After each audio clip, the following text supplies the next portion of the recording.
Agência Sindical apresenta Repórter Sindical, o mundo do trabalho no ar.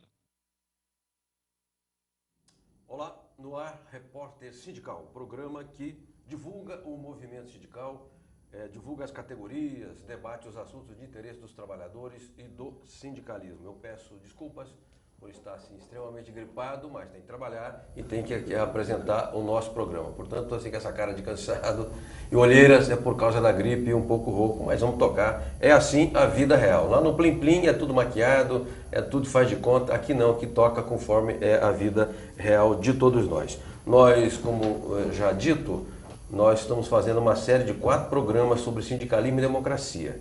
Iniciamos esta série com o Antônio Rogério Magre, ex-ministro do Trabalho e da Previdência. Depois seguimos com João Carlos Gonçalves, o Juruna, secretário-geral da Força Sindical. Tivemos também aqui o Leonardo Severo, jornalista da área sindical, escritor e que conhece muito a área, sobretudo da América Latina, e veio falar de seu livro a respeito da Guatemala. E hoje temos a alegria de receber o Altamiro Borges, jornalista, escritor, blogueiro do blog do Miro e nosso amigo que vai certamente abrilhantar o nosso programa. Obrigado, Miro, pela sua presença. Eu que agradeço o convite. E antes de tocar aqui o programa com o Miro, eu quero mostrar aqui e apresentar a nossa Ariane Soares. Obrigado, Ariane, pela sua presença. Eu que agradeço, Franzinho, boa noite, Altamiro, e boa noite a você, internauta. Para participar do nosso programa é muito fácil, você pode enviar temas, sugestões de pautas pelo e-mail repórter@agenciasindical.com.br e pelo WhatsApp 011 99737 0067, assim como está na sua tela. Obrigada. Muito bem, voltamos aqui. Eduardo, o Edu que está na Câmara aqui, ele fala, olha para outra Câmara para anunciar a Ariane. Eu acho que eu não fiz isso não, né? Sou desobediente. Vamos tocar o programa. Altamiro Borges, qual a relação entre sindicalismo e democracia e sindicalismo, em que os trabalhadores ganham no regime democrático? A relação é total. Sem democracia não existe sindicalismo, né? É só a gente lembrar, vamos pegar o período autoritário mais recente do Brasil, que foi o golpe de 64. Certo. Só no golpe de 64... cerca de 400 sindicatos sofreram intervenção. Foram fechados. Você teve 70% dos sindicatos com maior número de sindicalizados foram nomeadas juntas interventoras pelos generais. Quer dizer, quem dirigia o sindicato não eram os trabalhadores, né? Era o governo, né? Então, sem democracia não existe sindicalismo. E isso dificulta muito a luta dos trabalhadores. Foi um período de grande regressão. Regressão você tinha até 64 estabilidade no emprego. Sim. Perdeu-se a estabilidade no emprego. Você tinha uma política de valorização do salário, que uma das primeiras medidas do regime militar foi exatamente instituir o arrocho salarial. Virou político oficial do Estado. Político oficial do Estado, quer dizer, não havia reajuste acima da inflação, ponto. Não, ficava sempre abaixo da inflação. Vários direitos trabalhistas em vários setores, portos, bancários, né? Vários direitos foram retirados. Servidor público ficou proibido de formar sindicato. Servidor público, todo funcionário público brasileiro só vai poder se organizar em sindicato depois do fim do regime militar e com a Constituinte em 88. A Constituinte em 88, a Constituição Cidadã do Ulisses Guimarães, é que garante o direito de organização sindical do funcionalismo público, que era proibido. Então, sem democracia, sindicalismo está morto. Sindicalismo fica às moscas. Né? Foi um período de queda de sindicalização, foi um período que não tinha imprensa sindical. Sim, sim. A imprensa sindical era quase uma imprensa o que tinha era uma imprensa de coluna social. Era o militar que foi visitar o sindicato, e a festa de não sei o quê. Uma luta não tinha. Até porque, com a ditadura militar de 64, aplica-se à risca o título 5º da CLT, que trata de sindicalismo. Sim, sim. Né? Então você vai ter coisas do tipo, dinheiro do imposto sindical, que hoje você utiliza o dinheiro do imposto sindical para uma mobilização, para fazer um panfleto, para fazer um curso, claro, né? Para fazer uma caravana a Brasília e tal. Pela legislação do imposto sindical, esse dinheiro não podia ser usado para isso, ele só podia ser usado para questões assistenciais. Tá. Então o sindicato ficava totalmente paralisado. Se ele utilizasse a grana para um panfleto, ele corria o risco de intervenção. Sim. Eleição sindical, Franzinho, era um negócio impressionante. Você tinha que mandar para o Ministério do Trabalho a relação dos candidatos. E tinham que ter antecedentes. Antecedentes. Sim.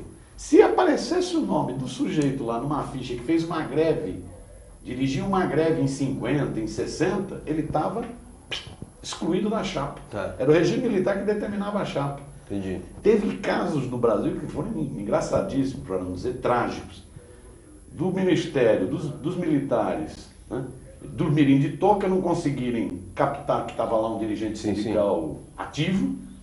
Depois da eleição, o Ministério tirava o dirigente sindical. Ainda bem que eles não tinham internet na época, porque se eles tivessem a internet, eles pegavam rapidinho. Era né? muito mais rápido. Fazia varredura em tempo real, né? Era muito mais rápido, era muito mais rápido. Ô Miro, quer dizer, um programa de TV como este, ou um programa de rádio que debatesse o sindicalismo, nem pensar, não tinha a menor chance. Nem pensar, porque é isso, você não poderia utilizar o dinheiro nesse período do regime militar. O que você tinha eram basicamente duas contribuições. Você tinha a contribuição do sócio. Sim. A chamada mensalidade, né? A mensalidade, que era muito perseguido. Você pega agora a Comissão da Verdade, descobriu casos impressionantes. A Volks mandava relatório, eu estou citando uma, são vários. A Volks mandava relatório de pessoas que ela desconfiava que eram ativistas sindicais. Né?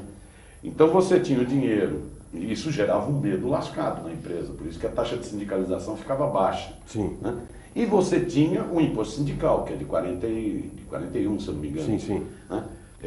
Que depois passou a se chamar contribuição sindical, que é aquele descontado automaticamente na folha de pagamento e tal, certo. que 60% vai para o sindicato, 15% para a federação, 5% para as confederações e 20% ficava numa conta especial do Ministério do Trabalho. Esse dinheiro da contribuição sindical, que era o mais pesado, ele não poderia ser aplicado num programa desse. Ele não poderia ser aplicado num jornal. Nós estamos falando com o Altamiro Borges, jornalista, escritor, blogueiro, o titular do blog do Miro. Ô Miro, a repressão, eu não quero ficar falando do passado só, mas é preciso que as coisas sejam contadas. Havia repressão do governo, quer dizer, o Estado, com a sua mão pesada, reprimiu o movimento sindical. Agora, havia também uma colaboração do empresariado. Muitos setores do empresariado, parede e meia, associados à ditadura, foram fazer isso que a Volks fez, por exemplo. Não foi só a Volks, tantas outras empresas. Isso é comprovado, a Comissão Nacional da Verdade já apurou. Quer dizer, forneciam lista de eventuais elementos, digamos assim, maus elementos. Desestabilizadores. E tinha lista negra. O sujeito que era muito ativista, era mandado embora, não achava emprego porque ele caía na lista negra. A lista negra existia ou é lenda urbana? Não, é real. Essa lista passava, dizem as más línguas, aí teria que comprovar, que passava inclusive pela Fiesp, né, no caso dos trabalhadores da indústria. Né? Mas a lista, ela passava, então, por exemplo, um trabalhador reclamou que o salário estava muito ruim, estava muito baixo, ou se não reclamou que as condições de trabalho, o banheiro está um horror, o refeitório está uma porcaria. Ele reclamou. A empresa já olha para o cara e fala, epa, isso aqui é um subversivo, isso é um comunista. Sim. Né? Então, o cara vai para a lista. Essa lista vai para o governo, ditadura. Né?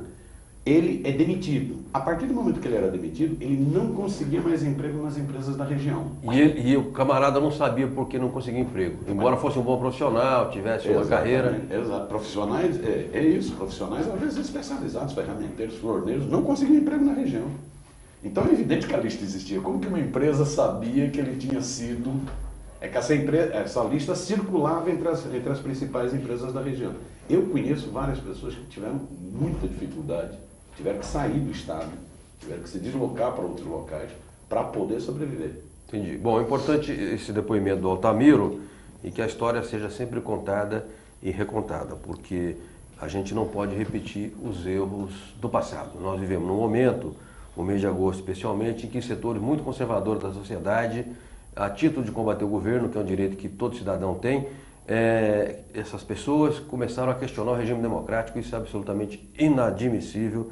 Nós jamais poderíamos aceitar que se colocasse em xeque a legitimidade de um governo eleito e também a legitimidade do regime democrático. A gente coloca essas coisas no passado para que esses fatos iluminem o presente e ninguém tenha ilusões autoritárias. Me avisa o Edu que nós temos agora o Fala DIAP. Deixa eu explicar o que é o DIAP. Departamento Intersindical de Assessoria Parlamentar, criado pelo movimento sindical, assim como temos o DIESE. O DIESE nos assessora na área econômica e de conjuntura. E o DIAP nos assessora no Congresso Nacional, nas leis, nas tratativas legais e junto à Câmara e ao Senado Federal. Vamos ouvir Marcos Verlani, jornalista do DIAP.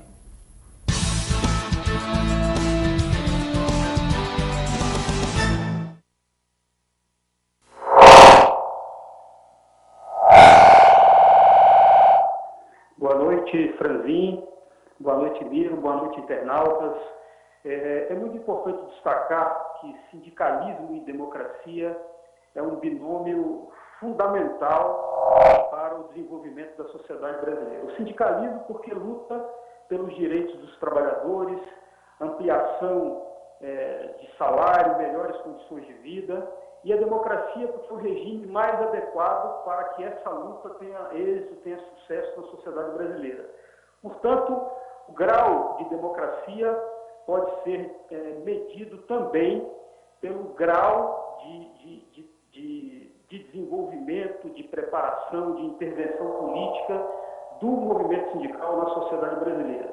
Sem o movimento sindical, com certeza, as relações de trabalho no Brasil seriam muito piores do que são hoje. Então, o movimento sindical desempenha um importante trabalho no sentido de defender os direitos dos trabalhadores, e o ambiente mais adequado para isso é exatamente a democracia. É o regime mais importante porque permite, num ambiente democrático, num ambiente de discussão, num ambiente de liberdade, um debate alvissareiro sobre os direitos dos trabalhadores, o desenvolvimento da sociedade, as suas relações de trabalho, porque sem essas relações, sem esse ambiente, não seria possível desenvolver esse debate.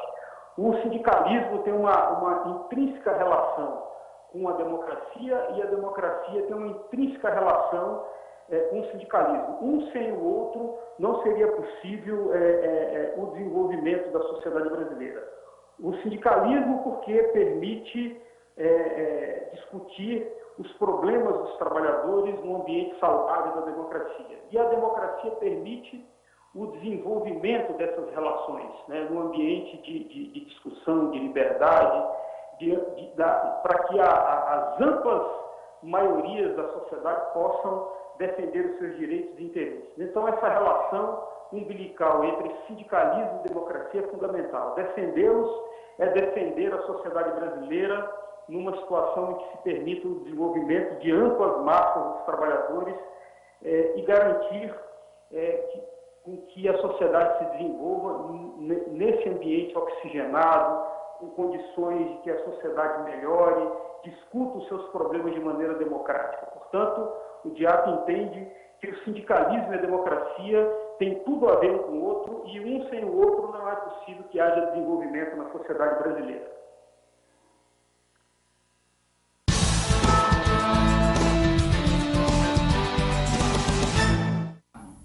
Muito bem, eu quero agradecer muito o jornalista, escritor, palestrante, brilhante palestrante Marcos Verlani, atuante consultor do DIAP, juntamente com o Toninho, com o Nuremberg, com outras pessoas que compõem o DIAP.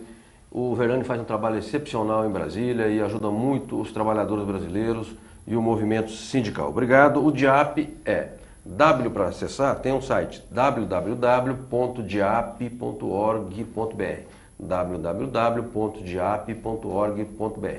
Então digita lá no Dr. Google o DIAP que você já vai ver lá o site, vai aparecer. É muito interessante, tem uma história, nos ajudou muito, inclusive no processo constituinte. Foi quando eu conheci o DIAP, foi quando eu conheci o Toninho, o Dr. Ulisses Riedel, não o Marcos Verlani, que ele não tinha nascido ainda, mas o DIAP é realmente muito importante para o sindicalismo. Eu quero voltar com o Altamiro Borges, nosso convidado de hoje, aqui no Repórter Sindical, jornalista, escritor, blogueiro, também já escreveu livros sobre o movimento sindical. Miro, você também preside o Centro de Mídia Independente Barão de Tararé. Então eu queria saber, eu acho que já temos até perguntas nesse sentido, o que é rapidamente o Barão de Tararé e que serviços ele presta ao mundo da comunicação e à sociedade? Eu acho que tem a ver, inclusive, com esse debate, tem a ver com democracia. né? É a constatação de jornalistas, blogueiros, comunicadores populares de rádios comunitárias, de TVs comunitárias, acadêmicos, de que a mídia brasileira não ajuda muito a democracia. Essa mídia concentrada na mão de 7 famílias, né, prejudica o debate mais plural, mais diverso na sociedade brasileira. Então, a partir dessa constatação, esse grupo de pessoas, jornalistas, blogueiros, acadêmicos, movimentos sociais, esse grupo que resolveu criar esse centro de estudos Barão de Itararé. Barão de Itararé é fazendo uma homenagem a um grande jornalista brasileiro, um sujeito chamado Aparício Torelli, um gaúcho, mas que fez toda a carreira dele. Que dizia o seguinte: entre sem bater. Entre sem bater, na época do Getúlio Vargas, da ditadura Exato. Do Getúlio Vargas, entende? Exato. Porque o jornal dele vivia sendo invadido, Sim. vivia sendo ocupado pela polícia, empastelado, aí ele brincava, entra, mas pelo menos não bate, entre sem bater. Sim, sim. O Aparício é considerado o pai do jornalismo alternativo no Brasil. Entendi. Você já tinha o jornalismo anarquista, que era muito importante no movimento sindical, você já tinha o jornalismo, né, imprensa comunista, né, que era muito forte. O Aparício ele monta uma imprensa alternativa, né? E também, além da anarquista, da comunista e tal, ele monta essa imprensa. E ele também é considerado o pai, quem fala isso é o Veríssimo, ele é considerado o pai do humorismo político no Brasil. Certo. Ele era um cara com muita sacada, um frasista genial. Sim. Ele, no período de hoje de redes sociais, faria o maior sucesso do mundo, porque ele era apimentado, sagaz, rápido. Então nós resolvemos fazer homenagem a uma grande justíssima homenagem. Que é uma grande figura do jornalismo brasileiro que estava meio esquecido, né? Tem um papel importantíssimo na luta contra a ditadura militar, Sim. inclusive, tem um papel importantíssimo na luta pela democracia no Brasil, na década de 40. Foi vereador pelo Partido Comunista no Rio de Janeiro. Programa de rádio, quando aparecia na Rádio Nacional as sessões na Câmara Municipal do Rio de Janeiro, a turma ligava só para dar risada com a Aparício, porque ele esculhambava todo mundo, era uma figura. Então nós resolvemos fazer homenagem a ele. O que faz o centro? Basicamente 4 coisas. Uma, participa de todas as lutas por democratização da comunicação no Brasil. Tudo que tiver. Então, por exemplo, discussão de internet, banda larga, que é um problema. As empresas só querem ganhar dinheiro, não querem. Nós estamos metidos na luta. Cobram caro e oferecem um serviço porco. Não. É um negócio impressionante. Isso essas empresas que são, na maioria, multinacionais, pensam que nós somos bestas. Né? Você vai ver, está lá escrito em uma letrinha piquititico o seguinte: você comprou tanto de banda larga, mas na verdade você só vai receber 10% disso. Isso é uma fraude, né? É uma fraude, é uma coisa nojenta. Então participa de todas as lutas. Então, o Barão Tararé está metido na campanha Banda Larga é um Direito Seu. Ainda na área de internet, teve todo o debate agora sobre regulamentação da internet. Nós conseguimos aprovar no Brasil uma das legislações mais avançadas do mundo. Até o fundador do www considerou a legislação mais avançada do mundo em internet. Oh, que beleza, hein? Que garante neutralidade de rede, garante privacidade, garante liberdade de expressão, né? Então o Barão está metido nisso. Tudo que tiver envolvido com comunicação, telefonia, marco regulatório das comunicações, tudo que tiver metido com isso, nós estamos envolvidos. Segundo, fortalecer todos os veículos alternativos. Certo. Né? Então, da TV comunitária à blogosfera. Perfeito. Terceiro, estudar a realidade da mídia no Brasil e no mundo, porque está num processo de mutação muito acelerado. Sim, sim. Né? Então, entender o que está ocorrendo. E quarto, formar novos comunicadores. Tá. Então, esses são os 4 grandes objetivos do Centro de Estudos Barão de Itararé. E quem quiser entrar em contato com o Barão de Itararé, Altamiro, tem um site, tem e-mail, como é que faz? Temos lá, tá, Barão de Itararé, sem um acento, né? baraldetararé.org.br. Perfeito. Eu quero agora pedir licença ao Altamiro para chamar a Ariane Soares, que temos perguntas e participações de telespectadores, internautas e de pessoas que acessam aqui a ONTV. É isso, Ariane? Podemos ver? Sim, podemos. Chegou uma pergunta aqui via WhatsApp de Marcelo Andrade, ele é administrador. Como a gente está nesse assunto, ele perguntou assim: como o centro de mídia Barão de Itararé se mantém economicamente? Basicamente boa pergunta, basicamente com eventos. O Barão promove muito evento, Franz, inclusive participa de vários deles, vários debates, seminários. Então esses seminários as pessoas se inscrevem. Livros, nós temos produzido muitos livros sobre então venda de livros. E nós temos o que nós chamamos de Amigos do Barão. Inclusive, como que é o nome dele?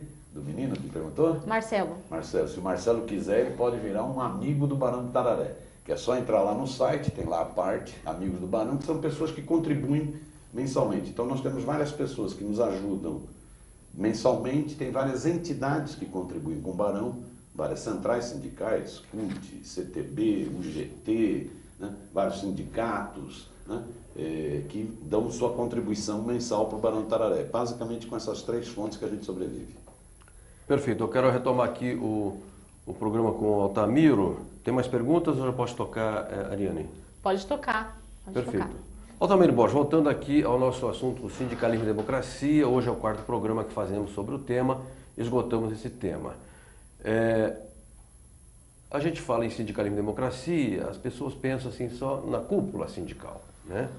Mas por que a democracia é mais vantajosa para o motorista de ônibus, para o pedreiro, para o bancário, para o professor, para o metalúrgico, para o químico, ou seja, para as pessoas que acordam cedo e dormem tarde e tocam o mundo real? Por que é importante a democracia? Por que é melhor, que vantagens tem mais o trabalhador, o assalariado nesse regime? Acho primeiro só uma observação, Franzinho. Eu acho que esse debate sobre democracia ele é fundamental nos dias de hoje. Nós estamos vivendo uma onda conservadora na sociedade. Infelizmente. A partir de problemas reais na economia, a partir de problemas reais no próprio governo, mas muita coisa sendo artificializada, inclusive pela mídia, que tem interesses políticos e econômicos. Isso acabou chocando, na minha opinião, um ovo da serpente meio fascista na sociedade brasileira. E aí você vê cenas que são dramáticas. Você vê cenas como essa semana na Avenida Paulista, pessoas lamentando que o Doicode não tivesse matado Dilma Rousseff. Lamentando... Dizendo assim, senhorinhas da Liga das Senhoras Católicas, Isso. da tradicional Liga das Senhoras de Santana e adjacências, dizendo, por que não foram todos enforcados em 64? É muito amor no coração que essas pessoas têm, impressionante. Esse povo não tem ódio no coração, é um povo muito, muito bondoso, vai tudo pro céu. Tudo amoroso. Tudo pro céu. Dizendo isso que você falou, uma faixa pedindo por que todos não morreram em 64. Exato. Né? Outras faixas até em inglês, porque essa turma é tão subserviente, tão colonizada, né? Pedindo intervenção das Forças Armadas, pedindo golpe. Então fazer esse debate sobre democracia é fundamental, porque ela é fundamental para o trabalhador. O trabalhador está lá, pega o ônibus lotado, vai para o seu trabalho, aí o salário não está legal, aí é assédio, pressão violenta, são péssimas condições de trabalho. Qual é a forma dele se defender? Ele tem que pressionar. Como que ele pressiona? Coletivamente. Quem é a representação para fazer isso coletivamente? É o sindicato. Tudo isso vai numa cadeiazinha. Né? Com ditadura, sem democracia, não existe sindicato. Os sindicatos ficam calados. Sim. Né? Então, muito do que... Até gente que foi nessa manifestação não percebe o seguinte, muito do que você conquistou, muito do que você tem, é fruto da luta dos trabalhadores. E essa luta só existiu porque o movimento sindical e outros movimentos estiveram à frente dela. Se eu castro a democracia, eu inviabilizo as lutas. Se eu inviabilizo a luta, o trabalhador lá no chão da fábrica vai sentir. Porque aí, inclusive, o patrão se sente muito mais forte. Ele fala, epa, não tem sindicato, não tem imprensa sindical, tem a imprensa minha, amiga, patronal. Está tudo controlado. Né? O regime é favorável a mim. Ah, bicho, o patrão faz o que ele quer. Né? Então, por exemplo, hoje ainda, alguns desses que convocaram as marchas, né, não perceberam, escondem, eles falam contra a corrupção, mas não citam Eduardo Cunha. Essa turma é muito espertinha, né? Engana muita gente. Mas alguns vão para essa marcha. Eu conheço uma pessoa, não vou falar o nome porque aí seria indelicado da minha parte, conheço uma pessoa que veio me falar outro dia que iria participar da marcha. Falei, bicho, é um direito seu, você está descontente, vai. Aí logo na sequência ele veio reclamar comigo, participou da marcha, poucos dias depois veio reclamar comigo e falou assim, rapaz, você viu esse negócio que é absurdo, aprovar a terceirização? Eu falei, pois é, bicho, eram os amiguinhos seus que estavam na marcha. Ele falou, eu não acredito. Pois é, eram os seus amiguinhos que estavam na marcha, que aprovaram o projeto de terceirização. Você imagina isso numa ausência de democracia. Isso não precisa nem passar pelo Congresso, eles fecharam o Congresso. extinguiram os partidos políticos sim. que existiam. Sim. Criaram 2 partidos na época, um do sim e um do sim senhor. Sim, é verdade. Né? Você imagina sem democracia. O patrão ia se sentir todo poderoso. Eu fico imaginando.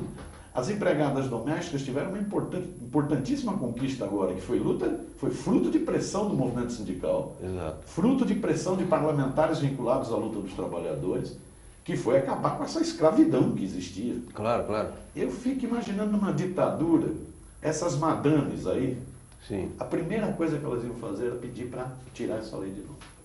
Perfeito. Vale lembrar que a relação, o Miro citou, a importante categoria dos domésticos, são 5 ou 6 milhões no Brasil, e que não faz muito tempo, o registro de carteira inexistia. Jornada de trabalho full time, né? Era tempo integral. E em alguns lugares do Brasil era tido como natural a patroa bater na empregada. Era tido como assim, corrigir, era um corretivo na empregada que tinha esquecido um chinelo fora do lugar, digamos, ou fritado um ovo fora do ponto. Quebrou o ovo. Né? Quebrou um ovo lá, desperdiçou, quebrou um copo. Podia até apanhar e em certos ambientes isso era tido como natural.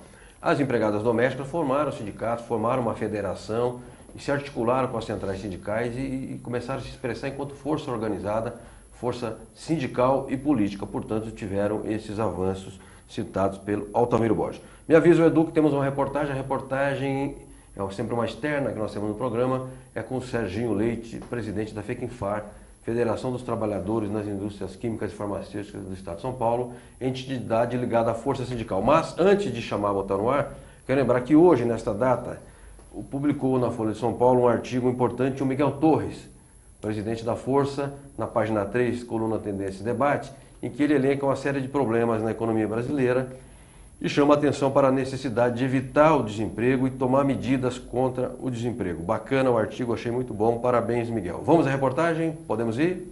Ok. Conta pra gente, resumidamente, como está estruturada hoje a Federação dos Químicos. Bom, a Federação dos Químicos, uma entidade já que sobrevive há mais de 55 anos, fundada em 1958, então nós vamos fazer 57 anos esse ano 2015, possui 33 sindicatos filiados a essa federação e reúne aí quase 200 mil trabalhadores no estado de São Paulo, dentre esses 33 sindicatos filiados. Nós estamos organizados numa sede ali na Liberdade, na rua Tamandaré, conta aí com uma estrutura importante de assessoria de imprensa, jurídico, colônia de férias em Praia Grande. Temos aí atendimento, uma ação sindical em apoio aos sindicatos filiados nas mobilizações, greves, uma equipe para auxiliar sindicatos em grandes negociações coletivas, todo o nosso departamento administrativo e financeiro, enfim, ela tem uma importante organização. Agora, mais importante do que isso são efetivamente os resultados que essa categoria vem conquistando ao longo dessa luta, como, por exemplo, 40 horas semanais na indústria farmacêutica. Também na indústria farmacêutica, avançamos aí para a obrigatoriedade de 180 dias de licença maternidade a todas as mulheres trabalhadoras. E, logicamente, nos últimos 20 anos aí, principalmente nos últimos 10 anos, eu quero dizer, o acúmulo aí de aumentos reais de salário que chega a mais de 20% em todas as suas campanhas salariais. Então, essa é a nossa federação. Obrigado, Robson Gazola, pela matéria, excelente matéria. Obrigado, Serginho, pela entrevista concedida. Altamiro Borges, você é escritor de livros. Cite pra gente aqui alguns livros que você publicou e temas. Eu acompanhei um período longo do movimento sindical. Certo. Então, durante um tempo, eu escrevi vários livros sobre o movimento sindical. Então, tem um chamado Sindicalismo, Encruzilhadas e Alternativas. Sindicalismo, Resistências e Alternativas. Tem um outro chamado As Encruzilhadas do Sindicalismo. Escrevi também um chamado A Corrosão do Trabalho, que foi feito junto com o Márcio Postman, que foi presidente do IPE e hoje é presidente da Fundação Perseu Abramo, que analisa o que foi o desmonte do trabalho no governo Fernando Henrique Cardoso. Governo neoliberal. Governo neoliberal que acabou com direitos trabalhistas, explodiu a taxa de desemprego, arrochou brutalmente os salários, né? Então isso foi um período que eu estava mais voltado para movimento sindical. Mais recentemente, como eu me voltei mais para esse tema mídia, aí tem dois, um que se chama A Ditadura da Mídia. Que é bastante conhecido. Isso teve uma boa saída, né? Que é uma análise do que é a mídia no mundo e no Brasil e propostas de como democratizar os meios de comunicação. E recentemente, ano passado, fizemos um que tenta entender, eu e o Felipe Bianchi, que é o jornalista lá do Barantararé, um livro que tenta entender essa explosão do jornalismo na internet, que é o papel da blogosfera, das redes sociais e tal. É isso, só isso, chega. Beleza, Miro, obrigado. Depois eu vou perguntar para o Miro onde que se encontram os livros dele, como é que pode ser comprados e conhecidos, etc. Eu volto aqui a nossa Ariane Soares, que vai, nossa valorosa assistente, que vai nos falar e passar novas perguntas de internautas e de telespectadores, digamos assim, do Repórter Sindical. Vamos lá, Ariane? Sim, chegou uma pergunta aqui de Aline Guedes. Aline, obrigado por sua participação. Ela é blogueira. Ela mandou uma pergunta por e-mail, é o seguinte: em que medida os blogueiros têm se aproximado dos profissionais de comunicação sindical? A bola está com o Miro. Nós temos feito algumas atividades, Franzinho, inclusive tem pilotado isso junto com a gente lá no Barantararé. O Franzinho é do Conselho do Barantararé. Temos procurado não atrapalhar. Não, só tem ajudado. Nós fizemos um bom debate da blogosfera com o Toninho do DIAP para explicar em que pé estão as leis trabalhistas no Brasil, os riscos e tal, né? Fizemos já várias atividades fizemos uma atividade com as centrais sindicais, estavam lá, né? Estava lá o presidente da CUT, o Wagner, o presidente da CPB, o Adilson, o Juruna. Isso mesmo, foi na própria sede do Barão, ali na sede do Barão, na Conselheiro Ramalho. Exato. Na Conselheiro Ramalho não, desculpa, na Rego Freitas. Rego Freitas. Isso que é uma forma de tentar, Aline, fazer exatamente isso, a aproximação da blogosfera do mundo do trabalho. Isso é uma coisa que a gente discutiu na reunião do Conselho do Barão, né? Franzinho insiste muito nisso, porque às vezes a blogosfera ela fica com os temas mais gerais e essa realidade do mundo do trabalho não está muito presente. Então nós estamos tentando fazer essa aproximação. Acho que está dando bom resultado. Eu tenho percebido, tanto nos sites quanto nos blogs, um tratamento maior do tema mundo do trabalho. Ontem mesmo teve a manifestação contra essa superexploração da McDonald's no mundo e no Brasil, né? Esse capitalismo canibal da McDonald's, que é como chama uma das principais lideranças desse movimento, que é o estadunidense, o Scott, né? Vários sites e blogs trataram do tema McDonald's. Interessante. Bom, isso é bom. Então acho que vai dando certo. Vai começando a ter uma relação mais íntima, blogosfera, sindicalismo, mundo do trabalho. Isso é sem confete, porque eu não sou candidato a nada, meu negócio é batucada. Isso é muito papel do Franzinho. Obrigado, Miro. Temos mais, Ariane Soares, mais alguma pergunta? Sim, para a gente passar para o nosso Altamiro Borges. Sim, tem uma pergunta aqui de outra internauta. O nome dela é Aliene Ribeiro, ela é assessora política do Pará. Ela mandou a pergunta por e-mail e diz assim: como jornalista e militante, você costuma acompanhar os movimentos sociais. Você acha que hoje o governo se afastou desses movimentos e por isso ele perdeu substância? Boa pergunta. Eu acho, vamos por partes, como o Jack o Estripador. Uma coisa era, antes desse ciclo Lula, vamos chamar assim, 2002, 2003 para cá. Antes, não havia relação nenhuma com o movimento sindical.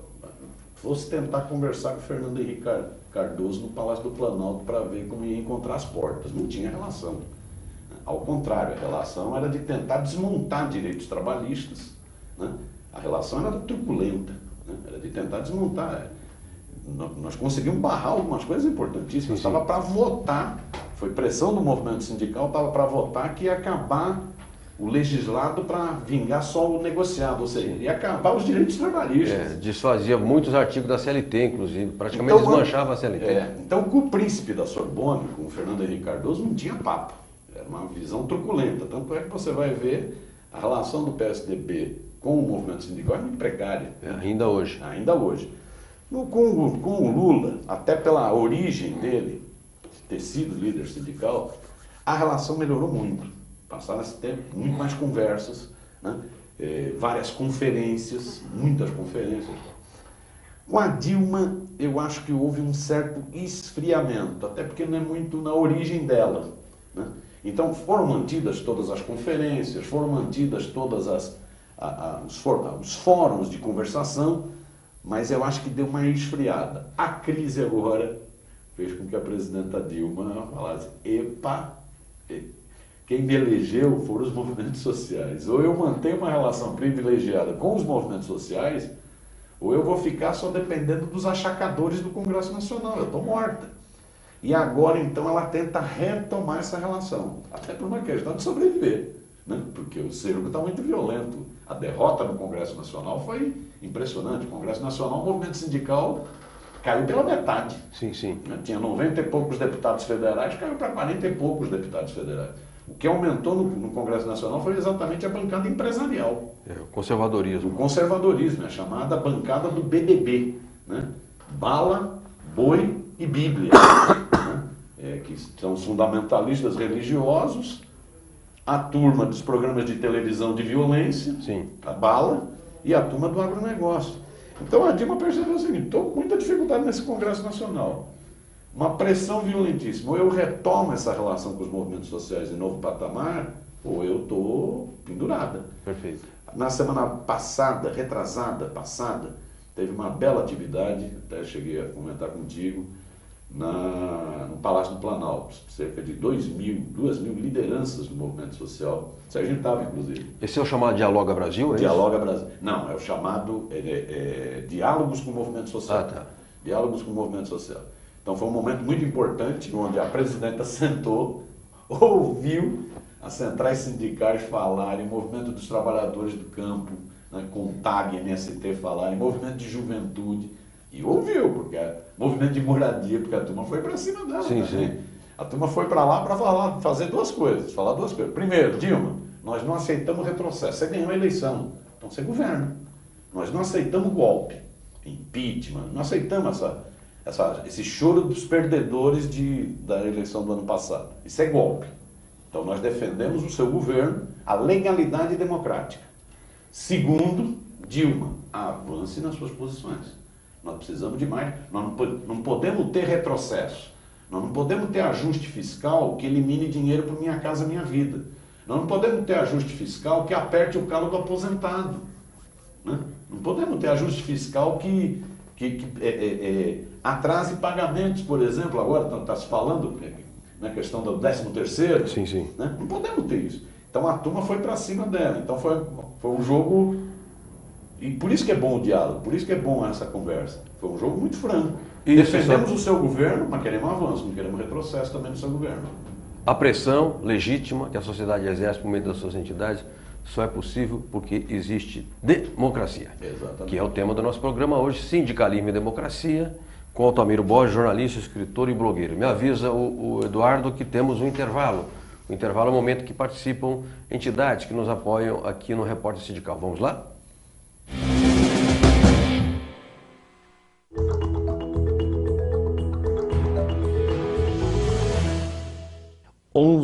de agosto. É o dia do advogado, o dia do estudante, o dia da justiça, mas acima de tudo, é o dia do nosso trabalhador garçom.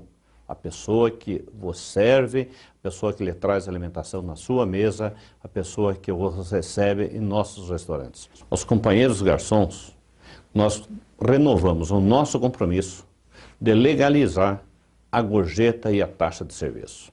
O PL 57, que está dentro do Congresso Nacional, nós temos o nosso compromisso com vocês de regulamentar, dando a vocês uma aposentadoria digna, uma condição de trabalho digna e uma distribuição digna dos 10%. Portanto, parabéns a todos vocês que engrandecem esse país.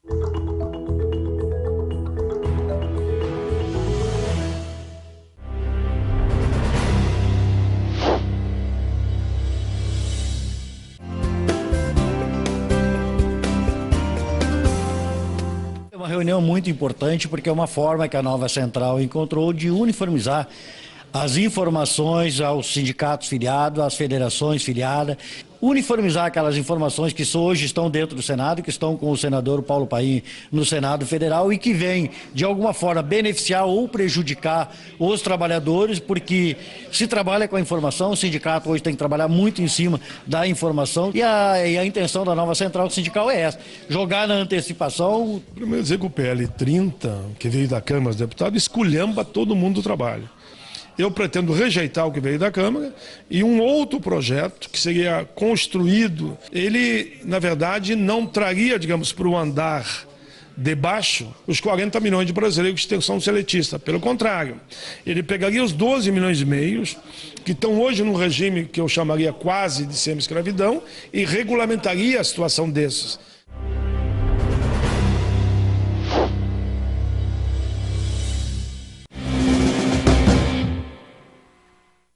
Muito bem, voltamos com o Repórter Sindical, o Mundo do Trabalho no Ar, hoje entrevistando Altamiro Borges, jornalista, escritor, blogueiro, meu amigo, e que está aqui abrilhantando o programa no dia em que este apresentador está baleado com uma gripe desgraçada. Nós vamos tocando, agradecendo também a Ariane Soares, que está aqui no estúdio nos apoiando, Donizete, que está lá atrás, não aparece, nos ajudando, o Edu, o Sérgio e todos aqui da UltV, que nos ajudam a colocar o programa no ar e depois a fazer a sua veiculação. Antes de passar para o Altamiro, quero fazer alguns comentários rápidos. Nós também, uma outra entidade que nos apoia é o GT, União Geral dos Trabalhadores, presidida pelo Ricardo Patá, dirigente comerciário e meu amigo, eu sou até vizinho do Patá, nós nos damos muito bem, o Patá é uma pessoa muito esclarecida e tem feito um bom trabalho frente ao GT. Eu quero também parabenizar o Moacir da Contrato pela homenagem aos garçons. E a Milene, que é assessora de imprensa, por ter feito um vídeo muito bacana com um dos garçons mais antigos de Brasília, cujo nome não me ocorre, é do Piantella, que é um famoso restaurante da capital federal, e deu um depoimento muito bonito sobre a sua atividade. Eu, ontem à noite, a minha gripe estava muito forte, então fui ao Planetas, ali no centro de São Paulo, tomar uma sopa, uma canja de galinha lá muito boa. E o Batista, o garçom, me atendeu. E por iniciativa dele, me trouxe lá junto com a canja um alhinho picadinho assim, porque o alho tem muita vitamina C, disse que vai ajudar aqui a combater a tua gripe. Obrigado, Batista, obrigado a todos os garçons, um forte abraço. Altamiro, nesta semana, questão de uns 5 ou 10 dias atrás, 11 sindicatos de trabalhadores e uma federação, todos da área privada, publicaram um manifesto nos jornais de São Paulo, nos grandes jornais, eu vi na Folha de São Paulo, eu vi no Estadão, etc., em defesa do regime democrático. O documento, ele chama para o crescimento da economia, para a defesa dos empregos e dos direitos, mas tem como centro a defesa do regime democrático, das conquistas democráticas. Você leu o documento, o que você achou? Li, peguei, o Juruna, inclusive, me passou para conhecer. Não, achei o documento uma excelente iniciativa. O movimento sindical tem isso, né, Franzinho? As demandas do dia a dia são muito pesadas. Sim. Né? Porque é isso, é salário, é condição de trabalho, é demissão daqui. Então o movimento sindical, se bobear, ele se afunda na rotina. Nessa rotina que é muito pesada. É pronto-socorro de hospital público. Você fica correndo atrás do rabo, permanentemente. Então quando o movimento sindical percebe assim, bicho, se eu ficar só enfiado nisso, eu vejo só a árvore, não vejo a floresta, né? Então eu não posso ficar só na luta econômica corporativa, eu tenho que ter a visão do conjunto. Quando o movimento sindical produz um documento como esse, um texto como esse, assinado por vários sindicatos, né, isso tem um papel importantíssimo, que é o movimento sindical dizendo o seguinte, bicho, eu não estou só lutando pelo imediato, pelo econômico, pelo corporativo, eu estou lutando pelo Brasil, pela democracia no Brasil. Achei a iniciativa fundamental. Né? Os sindicatos que tocaram esse trabalho, Metalúrgico de São Paulo, Metalúrgico do ABC, né? Várias entidades. 11 grandes sindicatos. 11 grandes sindicatos estão de parabéns. Belíssima iniciativa que é um pouco o que nós comentamos aqui nesse programa. Sim. É ter a noção do seguinte, se houver retrocesso democrático, quem mais vai sofrer são os trabalhadores. Como sempre. Como sempre. Vai sobrar no lombo dos trabalhadores. Por falar em sindicalismo e em ação política do movimento sindical, eu quero mostrar aqui um convite que me foi mandado pelo José Pereira dos Santos, presidente do Sindicato dos Metalúrgicos de Guarulhos Região, e também ele preside agora o movimento sindical estadual do PDT. Legal. O PDT vai fazer um congresso nacional sindical, homenagem ao presidente Getúlio Vargas, segunda-feira, dia 24, às 14 horas, na Assembleia Legislativa do Estado de São Paulo. Portanto, sindicalista ou quem tiver afinidade com o trabalhismo, o evento é aberto, qualquer um pode participar. Eu saúdo o partido por estar organizando o seu movimento sindical. É importante, como bem se ressaltou o Altamiro, que o movimento sindical não fique restrito apenas e tão somente ao seu pronto-socorro diário, a questão da homologação, da rescisão contratual, do PLR, é importante, mas não é o mais o exclusivo. Tem que também se ater às questões gerais, aquilo que ele disse, a árvore e a floresta. Queria mostrar também o segundo material, é possível, Edu? Este me foi trazido pelo próprio Altamiro. Mídia e Democracia nas Américas, um seminário que vai ocorrer dias 18, 19 e 20 de setembro, portanto daqui a mais ou menos um mês, né? E vou mostrar aqui o Hotel São Rafael no centro, Lago da Arocha 150, centro de São Paulo. Tem aqui a programação, Ricardo Berzoini, Vinícius Lima, Edson Lanza, Nestor Busso, Sérgio Della Cola, Oswaldo Leon. Aí tem outros convidados, João Pedro Stedley, Rosane Bertotti, do Fórum Nacional pela Democratização da Comunicação. Altamiro, o que é essa iniciativa? É um seminário, na verdade. Isso, é uma... E por que Mídia e Democracia nas Américas? Esse seminário, Franzinho, nós vamos fazer... Nós estamos chamando representantes de 10 países. Poxa então, vida. Já está tudo confirmado. Está vindo Argentina e é das Américas, né? As 3, né? Então está vindo Argentina, Uruguai, Bolívia, Equador, Venezuela, está vindo México, está vindo Chile, está vindo Estados Unidos e Canadá. Beleza. São 10 países. Qual a ideia? É que eles façam, basicamente, abordem 3 pontos. Como que atua a mídia no seu país? Porque o problema não é só do Brasil. Sim. Essa mídia patronal, essa mídia contra o direito dos trabalhadores, isso está espalhado no mundo. Então, como que atua a mídia no seu país? Segundo, quais são as formas novas de comunicação, de TV comunitária, de web, né? Quais são as formas novas de comunicação? E terceiro, quais são as mudanças que estão ocorrendo na legislação e em políticas públicas. Eu acho que vai ser um momento rico para a gente ter uma visão do conjunto da América para nos ajudar, já que o nosso país está muito atrasado nessa área, nos ajudar no debate sobre a democratização da comunicação no Brasil. Perfeito. Agora, Altamiro, se faz o debate, o seminário, isso gera um conteúdo extraordinário. O que faz com esse conteúdo na sequência? Nós vamos transmitir ao vivo, tudo isso vai estar disponibilizado na internet, então vai ser transmitido ao vivo os 3 dias. Isso vão virar pequenos programas com cada país, né? Isso vai estar disponibilizado na internet. Nós vamos produzir um livro e nós vamos produzir também um CD com as palestras. Entendi. Então acho que vai sair um material legal. E nossa ideia, essa é a segunda atividade que o Barão promove mais internacional. Nós fizemos em 2011, em Foz do Iguaçu, um encontro mundial. Aí não foi das Américas, foi mundial de blogueiros e ativistas digitais. Ele já tem uma experiência acumulada. Isso. Naquele encontro, nós tivemos uma comissão internacional que tentaria estar sempre trocando ideias, vendo quais as políticas públicas, quais a legislação, o que está mudando na mídia.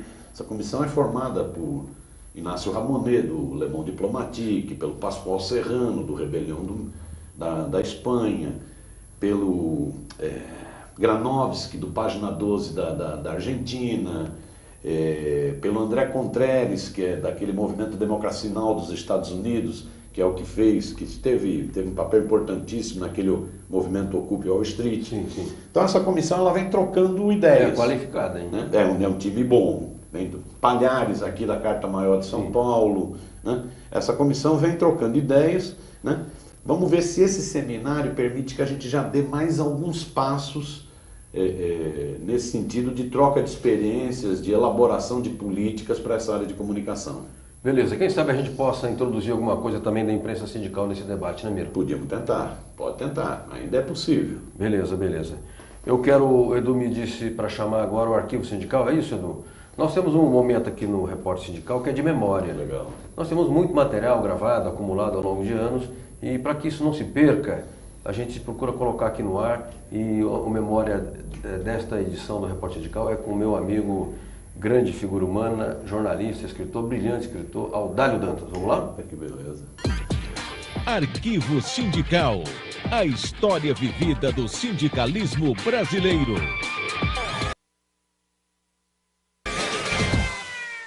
Primeira importância é a oportunidade do debate para que o número cada vez maior de pessoas, principalmente os jovens, tome conhecimento do que foram aqueles dias. Houve grande movimento no sentido de envolver setores da sociedade que tiveram importância muito grande, ao mesmo tempo em que havia um movimento muito grande, principalmente dos sindicatos, no sentido de se apoiar as medidas, as reformas propostas pelo governo João Goulart. Claro que isso não interessava aos setores da classe dominante e eles participaram ativamente da conspiração. Arquivo Sindical. A história vivida do sindicalismo brasileiro. Muito bem, voltamos ao ar com o Repórter Sindical. Hoje recebendo Altamiro Borges, jornalista, escritor, blogueiro, falando de sindicalismo e democracia, também falando um pouco de comunicação, porque não há comunicação livre sem o regime democrático, porque uma das principais vítimas da ditadura sempre é a liberdade de expressão. O Miro falou aqui de um evento internacional que vai ser realizado pelo Barão de Tararé, explicou um pouco o Barão de Tararé, falou também de outras iniciativas, dos seus livros. Nós colocamos perguntas. Tem mais perguntas, Eliane, ou não? Vamos fazer mais alguma pergunta? Tem uma pergunta, sim, que chegou pelo WhatsApp, de Carlos Andrade Pinheiro. A pergunta dele é a seguinte: ele é assessor de comunicação. O que significa regulação da mídia? Então, pergunta, Altamiro, deixa eu meter minha colher aqui. Nós, jornalistas, a gente fica arrupiado quando fala em regulação. A gente já acha que é censura, vai ter um censor sentado do lado da máquina de escrever, agora do lado do micro, né? E censurando e dizendo pode sair, pode não sair, mexe na edição e tal. A palavra regulação, você não acha que ela tem uma carga negativa? Pode até ter, talvez fosse melhor tratar só como democratização da comunicação. É que a regulação é um termo técnico. Né? O que é? O Carlos, né, que pergunta? Carlos, isso, Carlos. Qual que é o problema? Nós tivemos a Constituinte de 88, que era fruto da luta pela democratização, foi o fim do regime militar, né? A Constituinte de 88 estabeleceu parâmetros importantes para essa área de comunicação. Os artigos 220, 221, 222, 223, além de outros que estão num conjunto, são muito avançados. Isso. Por exemplo, um artigo diz: é proibido monopólio e oligopólio nos meios de comunicação no Brasil. Aí o cara olha para a televisão, só tem Globo, ele fala, então a Constituição não está valendo. Outro artigo diz: é preciso ter complementariedade de sistemas, público, privado e estatal. Ou seja, esse tipo de programa, que é um tipo de programa público, né, ele deveria ser incentivado. O que nós temos no Brasil é só privado. É só essas 7 famílias. No caso da televisão não são nem 7 famílias, são 4 famílias. Então a Constituição é muito legalzinha, só que ela não foi regulamentada. Pois é. Porque sempre que a gente vai fazer esse debate, essas famílias, que são malandras, vêm e falam assim: vocês estão querendo censurar, vocês estão querendo acabar com a liberdade de expressão. Isso é papo furado. Né? Então regular, Carlos, é exatamente pegar a Constituição e criar leis para que tenha validade. Nós podemos, inclusive, na regulamentação, já que os barões da mídia gostam tanto dos Estados Unidos, nós podemos pegar alguns exemplos dos Estados Unidos para regulamentar aqui. Por exemplo, regulamentação nos Estados Unidos. Isso não afeta o jornalista, ao contrário, vai criar emprego para o jornalista. Beleza. Né? Regulamentação, no caso lá dos Estados Unidos. Tem uma lei nos Estados Unidos que proíbe a chamada propriedade cruzada. Tá. Uma mesma empresa não pode ter TV aberta, TV fechada, rádio AM, rádio FM, jornal, revista, internet, cinema, tal. Parece a Globo, né? Parece então, que eu estou falando da Globo. É disso que tem medo as organizações Globo. Pois é. Então, já que eles gostam tanto dos Estados Unidos, vamos aplicar essa lei. Vamos regulamentar. A Constituição está dizendo: é proibido o monopólio e o oligopólio. Nós vamos, então, regular, dizendo: é proibido propriedade cruzada. Uma mesma empresa não pode ter tanta força assim. Por quê? Porque ela está mexendo com a cabeça do ser humano. Sim. ela está mexendo com a subjetividade do ser humano. Então, se eu tenho tanta força assim, a capacidade de manipulação da sociedade é muito maior, né? Isso nos Estados Unidos é proibido. Na Europa, já que a turma gosta tanto da Europa também, na Europa tem conselhos de comunicação. Então, se uma televisão comete um crime, o conselho de comunicação vai lá e dá uma bronca. Perfeito. Isso é regular a comunicação. Para o jornalista significa ampliar emprego. Muito bem, Altamiro Borges, nós estamos correndo contra os segundos. Quero agradecer muitíssimo a sua participação. Altamiro Borges, jornalista, escritor, blogueiro, nosso amigo, que abrilhantou o programa em que o apresentador está baleado com uma forte gripe. Mas alguém tem que trabalhar nesse país, são sempre os mesmos, né? Alguém tem que trabalhar. Obrigado a todos que nos acompanharam no Repórter Sindical. Até quinta-feira que vem. Nós vamos iniciar uma série agora de 4 programas: Sindicalismo e Política, Política e Sindicalismo. Serão 4. Até breve, um forte abraço.